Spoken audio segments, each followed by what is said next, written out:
Welcome back to this week's edition of Freedom and Prosperity Radio. Our next guest is the author of Eternal Vigilance, Guarding Against the Predatory State. He's also got master's degrees in engineering, physics from Cornell and physics from Georgetown, a consultant with McKinsey and Company. Thank you very much for joining us, Ralph Bayrer. How are you doing this morning, sir? I'm doing very well. Thank you for asking.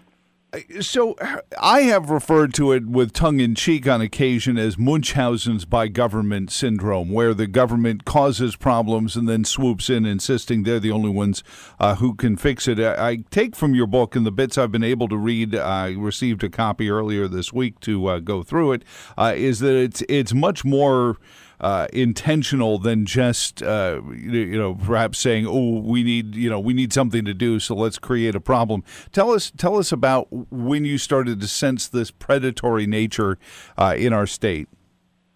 Well, I guess maybe it's a lifelong effort on my part in terms of sensing it, but in terms of trying to crystallize what the problem was is more a recent effort on my part. In recent years, I think anyone that has been paying attention is alarmed at how our spending and our government has grown out of manageable proportions.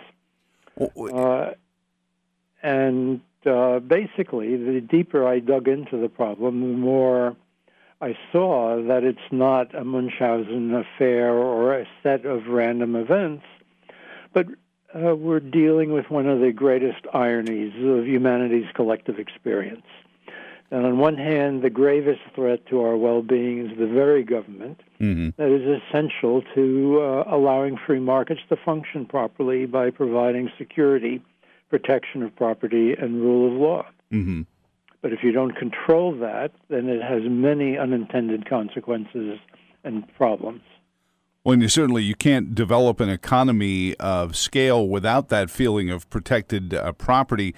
So does it grow out of that? Does it say, okay, well, now we're protecting property, and now maybe we can use that authority that's been given to us by the citizens to, for lack of a better phrase, help our friends out and those who become our friends for whatever reason pre-elections? Well, there's nothing wrong with the sentiment to help people. That's part of human nature. The question is, how do you do it sensibly without enormous downside costs? In my book, I discuss some of the work of James Buchanan, the Nobel Prize-winning economist, who spent a lot of time analyzing this problem. And essentially, in economic terms, you need government to minimize externalities or costs that individuals themselves can't deal with. But you don't want to give government more power than it needs, because invariably it will encroach on the individual and the individual's ability to create wealth and meet his own needs. Mm-hmm. Is there a balancing point? I mean, is there a place, a sweet spot, if you will, where that is? Because I think many of us sense the same thing, not as articulately put as you just did there, and Mr. Buchanan, that certainly we need the roads to be there and our police departments to protect our property, albeit the argument about defunding the police notwithstanding. But it seems like then after that, once that premise is set, government starts to grow from there, and that's where we start to see it becoming an impediment to our free markets, because it's grown and it needs to obviously fund that growth, but then also in many cases putting itself in places where the free market would have worked otherwise. Well, that's very well put also, but I think you need to distinguish in what you just said between local government and federal central government. Mm-hmm. Okay.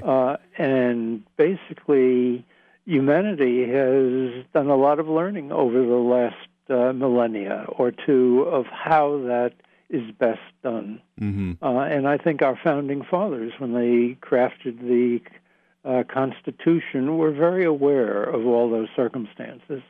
So the answer to your question of where do you draw the line was drawn in our Constitution. that the Constitution has enumerated powers of what is essential for the federal government to do, and it says in the Amendments 9 and 10 that all other powers are left to the states and to the people. And in that, I have to recognize that leaves a lot of power at the local level or at the state level to screw things up, which they do everywhere at all times. Well, as long as you keep the federal government constrained, we can deal with those other things through the competitive process. The states that screw up the most will do the worst and lose population over time. And then the impetus would be to fix whatever drove away the population, certainly, and that's that incubator of democracy. It's been pointed out, and I don't know if it was intentional. Somebody was on the program and mentioned that the amount of money spent since the beginning of the, quote, war on poverty is roughly $30 trillion, and if we had spent that much on a real war, there'd be people marching in the streets against it. Especially with the results we've received from it. But it also struck me that that's about where we are in terms of federal deficit. That we're in the hole about the same amount of money we've poured into the war on poverty. Is that coincidental, or are so many of these programs that have to buy their way around constitutional prohibitions through funding police departments and educational institutions what really is driving our national debt? Well, what drives our national debt is a lot of bad ideas. That in my book, I argue that there's a lot that can be learned from other countries around the world, because what we're really dealing with is human nature. It's a universal phenomenon of wanting more than we've earned and spending other people's money on things. And we're not the only country whose federal government is supposed to be limited. And I show in my book, for example, how Switzerland went through much the same logical process when it crafted its constitution, and it too limits its federal government and tries to retain basic functions at the local level. If you take the great drivers of our fiscal imbalances are things like Social Security, health care in the form of Medicare and Medicaid, our out-of-control educational system, and all those problems are due to bad design constructs that we don't see in other countries, and these other countries don't have this looming unfunded entitlements and this fiscal cliff that we're facing. Is there a way back? Because I think Madison and the folks at the Constitutional Convention, Washington, under Washington's leadership, sort of really created a document very articulately trying to limit the power of human nature, basically knowing that we all come pre-wired with 7 vices, and if any number of people, certainly now up to 535 in one enterprise, are all, at any time multiply out the number of vices they have, can apply those to their own decision making. So the less power you give government, the less that human nature is going to come into play. Can we get back there? Well, I think we can. My whole last chapter of the book is to try to lay out a number of concrete steps that could move us back in that direction. I don't think, as a practical matter, that we can go back to the strict enumerated powers of the Constitution. But I think we can do a lot in the way we frame our electoral system, perhaps including a few new constitutional amendments that tie the hands of our government so that they can't explore all of their opportunistic feelings when they get in that group of 535. Statistically speaking, and I've brought this up to folks, some have agreed, some have not, with my thought that, over the last 100 years since we froze the size of the U.S. House of Representatives, there are now, conservatively speaking, 3 times as many Americans trying to be represented by the same number of people that were around 100 years ago in a country that's vastly different.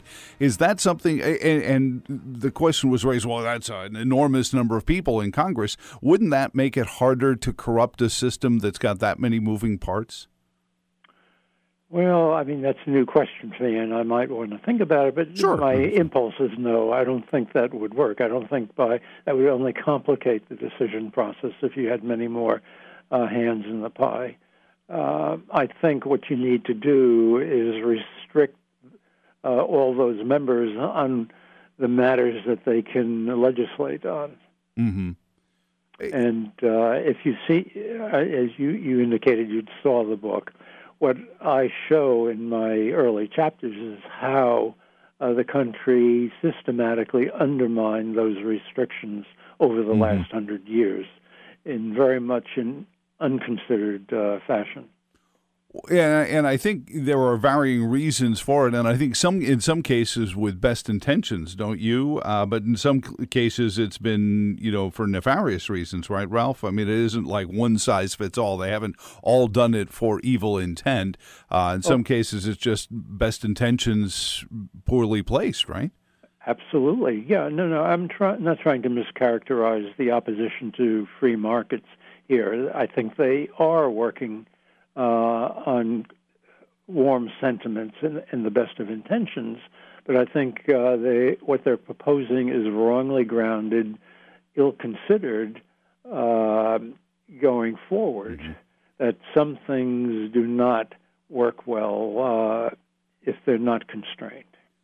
There's a popular argument being made that capitalism doesn't deal with inequities of society, and I don't know if equality and equity have become inarticulately turned into synonyms or not, but certainly Adam Smith points out very eloquently that capitalism allows for your own pursuit of what your goals are without trying to establish some set of rules that you have to live up to.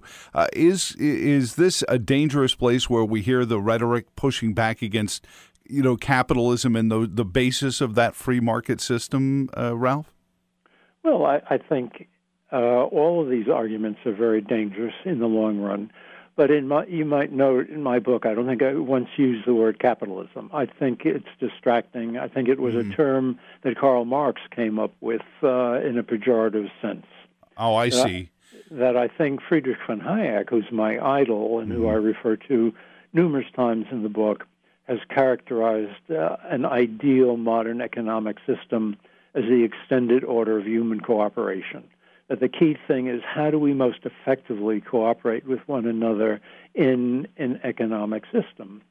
And if you step back for a moment, that every entrepreneur, every corporation, many individuals, their job is to figure out how to most effectively use the resources at their disposal, the human resources, the capital resources, the others, to achieve a competitive economic outcome. And if they fail to manage those resources effectively, they go out of business.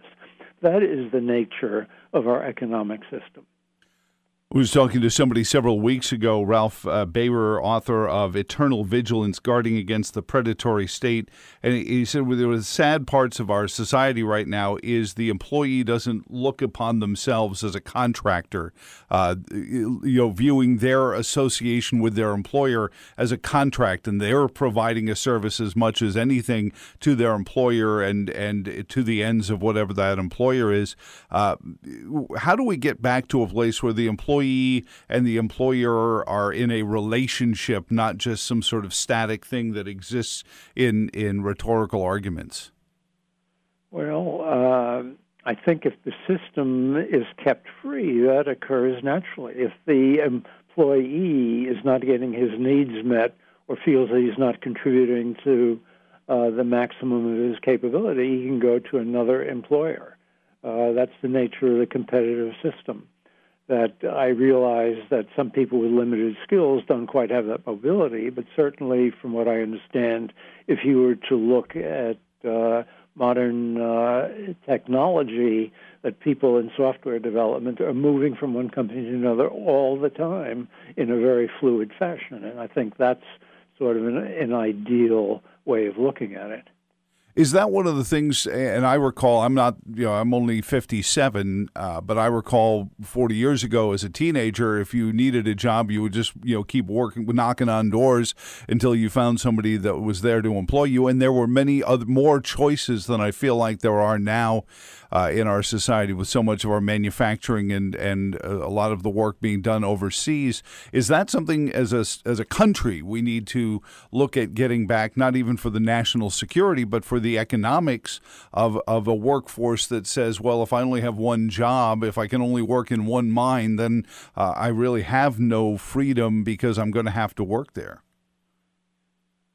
I don't think we're more limited than we used to be. I would even argue that there are more opportunities potentially available to us. The key is getting the economy running in peak levels with low levels of unemployment. Mm-hmm.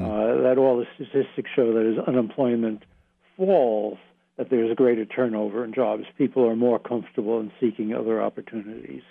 And I think the more creative we become, the more kinds of jobs are available out there. And we're much less an industrial manufacturing nation than we ever were before. Jobs lie more in the service area than they did before, and I think people can be retrained if it comes to that.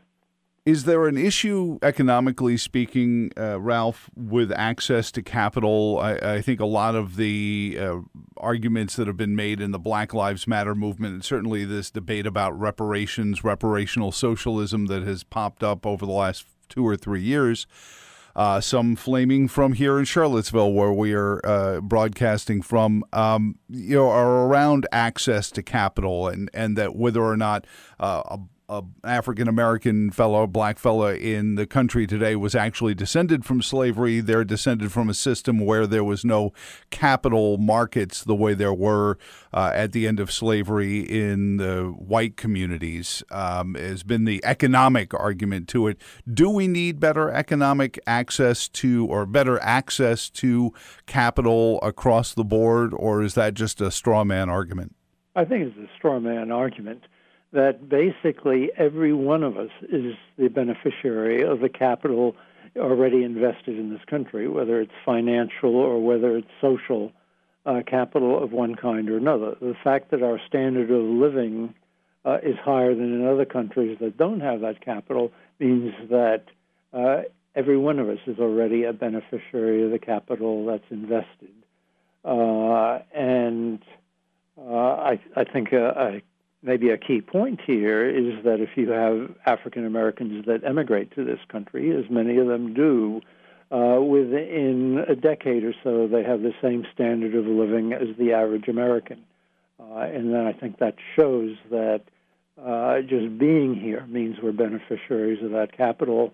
Plus, I'm a firm believer that capital will flow to its greatest opportunities, and that we should not use the political process to favor one faction over another to direct the flow of that capital. Ralph, it's been a joy to have you on the program. Eternal Vigilance, Guarding Against the Predatory State. Best place to get it, Amazon, the bookstores, or should they go to your website directly? Where's the best place to get the book? Well, I think Amazon is the easiest way to go. They can also go to my publisher, Ex Libris. Mm-hmm. If they want to know more about the book, they can, of course, go to my website, but that's not the place to buy the book. Well, and thank you for your service in the Navy. Thank you, Joe. And thank you for tuning in this week for all of us here at the Virginia Institute for Public Policy. Again, you find us online at virginiainstitute.org. My name is Joe Thomas. Until next week, so long, and thanks for all the fish.